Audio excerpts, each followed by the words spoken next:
귀엽고 깜찍하고 발랄하고 쓰리고 뉴스자키 김영민 아나운서와 영민한 뉴스 함께합니다. 어서 오세요. 네, 안녕하세요. 오늘 얼굴이 아주 화려합니다. 잘 보이고 싶어서. 오늘 너무 예쁘네요. 아이, 감사합니다. 오늘 이런 날은 나가야죠. 나가야죠. 나가려고 한 거니까. 예. 근데 너무 더워요. 날씨가 너무 더워요. 그렇습니다. 또 실내는 에어컨 틀어져 있어서 네. 또 춥고 그러니까 이 그러니까요. 외투 하나 딱 챙겨 다니면 좋을 것 같아요. 얇은 거. 그러게 말입니다. 하여튼 이제 에어컨의 시대가 오는데 그러니까요. 냉방병 조심하시고요. 그리고 그 인생에서요 힘든 일이 막 생기잖아요. 네. 그럴 때는요 또 좋은 일이 생긴다는 징조라고 합니다. 그래요? 근데 언제 생기죠 좋은 일은? 그렇게 다급하게 바라면 안 될 것 같아요. 그러게요. 오겠구나 하면서 그냥. 기다려 봅시다. 네네. 알겠습니다. 국회 소식 좀 들어가 보도록 하겠습니다. 11개 상임위원장을 단독 선출한 더불어민주당이 곧바로 상임위 가동에 들어간다고요? 네, 맞습니다. 어제 과방위는 여당이 불참했지만 1차 회의를 열었습니다. 네. 야당 간사도 선임하고 본격적으로 방송 3법 입법 과정에 시동을 거는 모습이었는데요. 특검법을 다루는 법사위도 오늘 전체 회의를 엽니다. 네. 최상병 특검법과 같은 법사위 소관의 쟁점 법안들도 상정이 될 전망입니다. 민주당은 이렇게 단독 선출한 11곳을 제외한 나머지 7곳에 대해서도 국민의힘이 응하지 않으면 단독으로 선출하겠다 네. 이런 입장을 밝히고 있는데요. 정청래 최고위원이 국민의힘을 향해서 줄 때 받기를 바란다 이렇게 이야기하기도 했죠. 네. 민주당은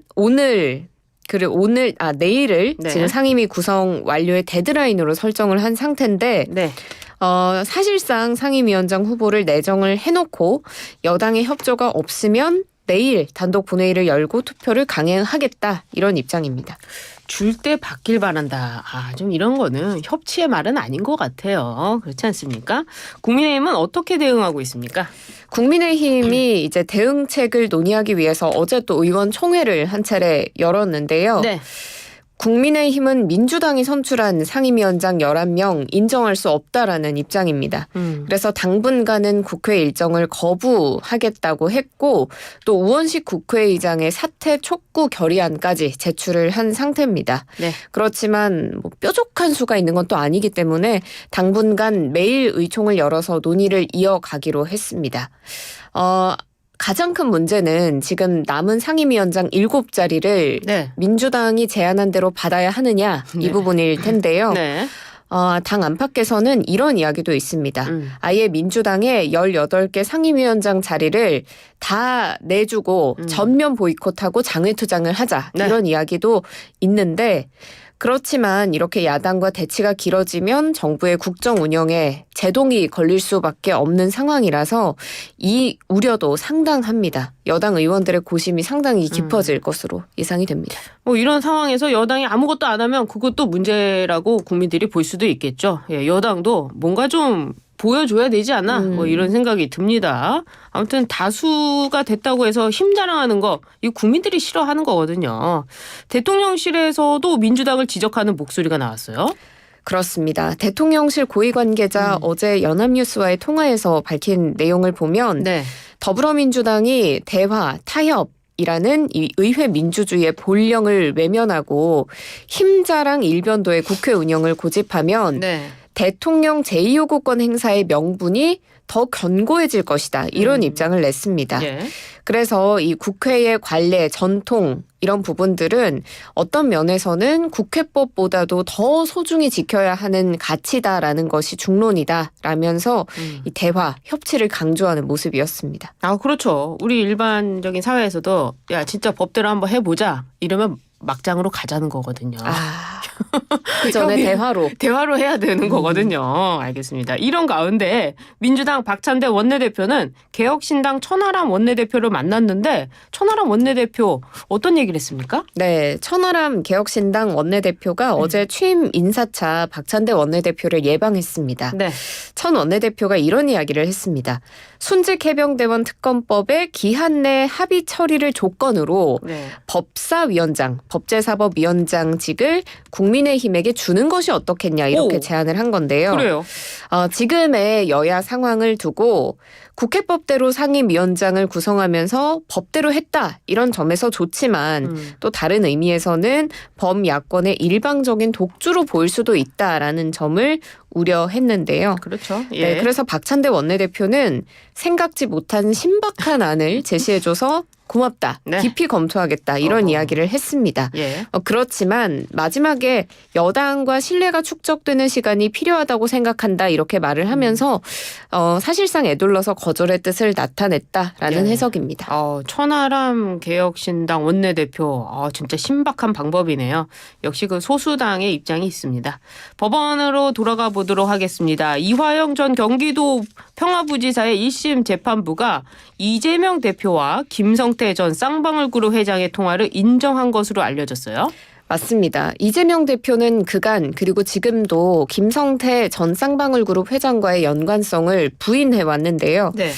그런데 이전 부지사의 1심 판결문의 내용을 보면 재판부는 당시 이재명 경기도지사와 김성태 쌍방울그룹 회장이 통화한 사실을 인정한 것으로 파악했습니다. 그렇군요. 네, 그래서 김 전 회장은 2019년 7월에 이재명 대표의 방북 비용 일부를 북한 측에 주고 나서 네. 이전 부지사의 휴대전화로 이 대표에게 전화를 걸어서 네. 저 역시도 같이 방북을 추진하겠다 이런 말을 했다고 진술을 했고 네. 이게 판결문에도 그대로 담긴 겁니다.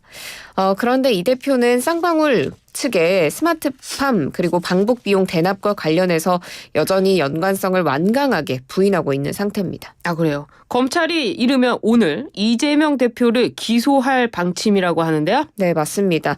동아일보 단독 보도로 나온 기사였는데요. 네. 쌍방울그룹 대북 송금 의혹을 수사하는 검찰이 이르면 오늘 또 다른 보도를 보면 이번 주 중 이런 이야기도 나오더라고요. 이재명 대표를 기소할 방침인 것으로 전해졌습니다. 먼저 이화영 전 부지사의 1심 판결에 대해서 검찰이 항소하겠다는 입장을 밝힌 바가 있는데 네. 먼저 항소를 하고 그 직후에 이 대표를 기소한다는 계획을 세운 것으로 전해집니다. 그래요. 이원석 검찰총장은 이재명 대표 기소 계획에 대해서 어떤 입장입니까?